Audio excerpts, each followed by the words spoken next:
今仔早起7:52，到中昼11:33哦，花莲拢发生规模5.0的地震，外界是正紧张。马太安溪的崩山湖敢会有状况？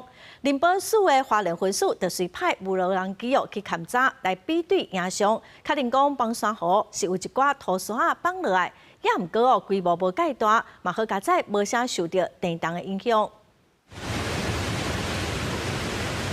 摇来喊去。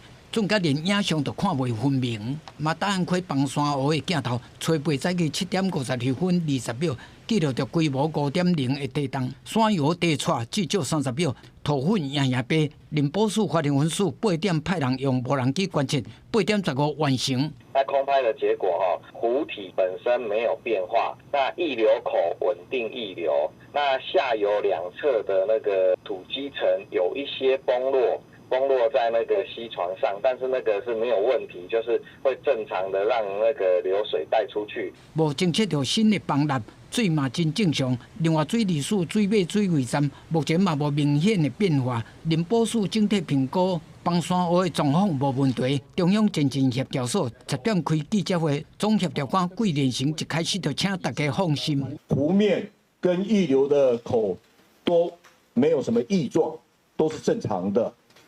那第二张图呢，就是有关于两侧的山壁也没有崩塌的现象。